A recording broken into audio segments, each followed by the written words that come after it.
warahmatullahi wabarakatuh. Halo teman-teman, kembali lagi bersama aku Erika Afrilia Saputri. Nah, di video kali ini aku bakal nge-review sebuah aplikasi modul pembelajaran, yaitu model-model pembelajaran. Nah, baik, kita langsung lanjut ke materinya. Nah, di sini aku bakal jelasin sedikit tentang materi yang ada di dalam aplikasi tersebut. Nah, materi yang ada dalam aplikasi tersebut itu adalah model-model atau gaya belajar kepada guru agar siswanya bisa belajar dengan gaya belajar yang berbeda-beda. Nah, yang pertama itu ada blended learning. Nah, di blended learning ini nanti kita akan dikasih tahu bagaimana langkah-langkah pembelajaran terhadap siswa. Nah, melalui pembelajaran blended learning.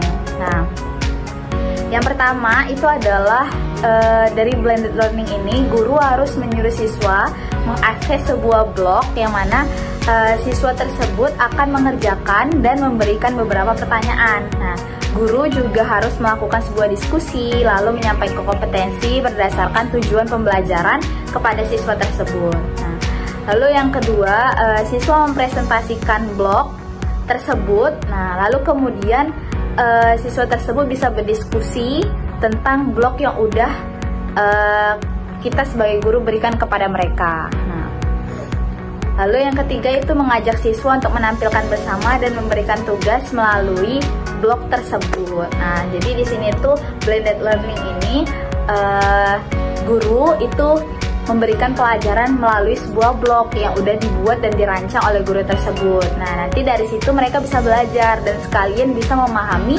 bagaimana penggunaan blok di dalam internet. Lalu yang kedua itu ada project based learning. Nah, di project based learning ini adalah guru membuka sebuah pembelajaran dengan sebuah pertanyaan. Nah, topik yang dibahas itu bertujuan dengan topik yang dibahas itu melalui permasalahan yang ada di dunia nyata. Nah, lalu yang kedua, menyusun atau murid bisa menyusun desain atau proyek. Nah, nanti proyek tersebut bisa berdiskusi antara guru dan juga siswa. Nah, waktu dan tujuan proyek tersebut juga harus jelas. Nah, lalu langkah ketiga, guru itu harus mengawasi jalannya proyek dan guru harus memiliki tanggung jawab terhadap proyek yang udah diselesaikan. Lalu langkah keempat, guru juga harus membantu dalam melihat capaian siswa, penilaian proyek terhadap penilaian proyek yang dilakukan masing-masing kelompok, lalu mereka bisa mempresentasikannya. Nah, lalu yang kelima itu ada evaluasi. Nah, nanti di sini pembelajaran guru dan siswa melalui refleksi. Nah, mereka harus refleksi mengenai aktivitas dan hasil dari kerjasama antara guru dan juga siswa. Nah, melalui proyek yang udah mereka kerjakan. Nah, di dalam aplikasi tersebut itu terdapat materi, video, dan juga soal. Nah, materi-materi yang ada di dalam aplikasi tersebut itu adalah materi-materi untuk kita agar menjadi seorang guru yang sukses. Nah, beberapa materi itu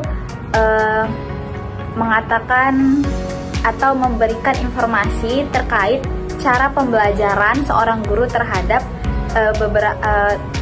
cara pembelajaran seorang guru kepada siswanya. Nah, ada beberapa cara dan juga ada beberapa gaya pembelajaran. Kalau untuk aplikasinya sendiri itu sudah sangat bagus ya teman-teman, karena di dalam aplikasi itu kita akan diberitahu bagaimana cara menjadi guru yang baik, bagaimana cara mendidik guru dengan gaya belajar yang berbeda-beda. Nah, agar pembelajarannya itu tidak bosan. Nah, di aplikasi tersebut juga terdapat video yang menampilkan guru yang menginspirasi atau memberikan contoh bagaimana cara belajar agar tidak bosan. Ada juga beberapa soal yang bisa kita jawab. Nah, nanti di dalam soal tersebut itu ada jawaban yang benar dan juga salah. Ketika kita memilih jawaban yang benar, maka aplikasi tersebut akan memberitahu bahwa jawaban kita itu benar. Tapi kalau jawaban kita itu salah, maka aplikasi tersebut akan beritahu juga jawaban yang benarnya. Lalu akan memberikan penjelasan kenapa jawaban kita tuh salah. Nah, lalu diberitahu dengan jawaban yang benar. Nah, lalu pembelajaran yang ketiga itu ada yang namanya discovery learning. Nah, di discovery learning ini di dalam tersebut langkah yang pertama adalah melakukan yang namanya simulation atau pemberian rangsangan, berfungsi untuk menyediakan kondisi interaksi belajar yang dapat mengembangkan dan membantu siswa dalam mengeksplorasi bahan. Nah, langkah yang kedua adalah problem statement atau identifikasi masalah. Nah, guru memberikan kesempatan kepada siswa untuk mengidentifikasi sebanyak mungkin masalah yang relevan dan dirumuskan dalam bentuk hipotesis. Nah, lalu yang ketiga ada data collection atau pengumpulan data, yang mana siswa mengumpulkan informasi yang relevan untuk membuktikan kebenaran hipotesis. Data diperoleh melalui literatur, mengamati objek, dan juga wawancara. Nah, langkah yang keempat adalah data processing. Data processing atau pengolahan data yaitu data atau informasi yang telah diperoleh, klarifikasi sehingga dapat digunakan untuk menjawab permasalahan. Nah, lalu langkah yang kelima adalah verification atau pembuktian bertujuan untuk membuktikan benar tidaknya hipotesis yang telah ditentukan. Nah, lalu ada model pembelajaran yang keempat yaitu picture and picture. Nah, di dalam picture and picture ini guru menyampaikan tujuan pembelajaran dan juga kompetensi yang ingin dicapai. Lalu guru memberikan materi pengantar sebelum kegiatan. Yang ketiga, guru menyediakan gambar-gambar yang mana gambar-gambar ini digunakan sesuai dengan materi yang udah diberikan. Lalu yang keempat, guru itu menunjuk siswa bergilir untuk mengurutkan atau memasangkan gambar-gambar yang ada. Nah, dia kayak puzzle gitu ya. Lalu yang kelima, guru memberikan pertanyaan mengenai alasan siswa menentukan menentukan urutan tersebut. Nah, lalu yang keenam, siswa diajak untuk menyimpulkan atau merangkum materi yang baru saja diterimanya. Lalu yang kelima ada example and non-example. Nah, yang pertama di dalam media belajar ini, guru mempersiapkan gambar-gambar yang relevan dan materi serta tujuan pembelajaran yang dibahas sesuai dengan kompetensi dasar. Lalu yang kedua, guru menempelkan gambar di papan tulis, lalu ditayangkan melalui proyektor, sekaligus membentuk kelompok siswa dan memberikan kesempatan kepada siswa untuk menganalisis gambar tersebut.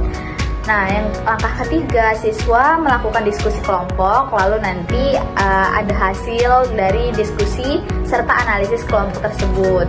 Lalu yang keempat, tiap kelompok itu guru harus memberikan kesempatan dalam membacakan hasil dari analisis dan diskusinya mereka. Nah, langkah yang kelima yaitu guru kemudian menjelaskan materi sesuai tujuan pembelajaran yang ingin dicapai. Kemudian guru dan siswa bisa menyimpulkan materi sesuai dengan tujuan pembelajaran yang ada. Nah, model pembelajaran yang terakhir yaitu conceptual teaching and learning. Nah, langkah yang pertama adalah guru membangkitkan motivasi dan memicu pengetahuan awal siswa mengenai materi yang ada berupa pertanyaan atau pernyataan. Nah, hal ini itu bisa membuat siswa untuk aktif sesuai dengan komponen. Lalu langkah yang kedua, guru menampilkan gambar atau video yang berhubungan dengan materi dan siswa menganalisis gambar atau video yang sudah ditampilkan oleh guru. Lalu yang ketiga, siswa kemudian dibagi menjadi beberapa kelompok, kemudian mendiskusikan hal-hal apa aja yang udah dianalisis. Nah, yang keempat, mereka bisa memaparkan atau mempresentasikan dari hasil yang udah mereka diskusikan. Nah, lalu yang kelima, guru bisa mengevaluasi setiap kelompok, kemudian mengadakan refleksi dan juga memberikan sesi tanya jawab kepada setiap kelompok yang ada. Nah, lalu yang ketujuh itu ada problem based learning, yang dimana guru yang pertama itu menjelaskan tujuan dan pembelajaran, lalu guru membantu siswa mendefinisikan DNA atau mengorganisasikan tugas belajar yang sesuai dengan eksperimen, lalu menjelaskan dan memecah masalah pengumpulan data dan juga pemecahan masalah.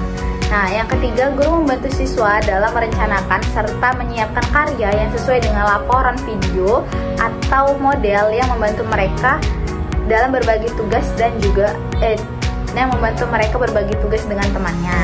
Nah, yang langkah keempat yaitu guru membantu siswa untuk refleksi dan evaluasi terhadap penyelidikan siswa dan juga proses-proses yang siswa gunakan.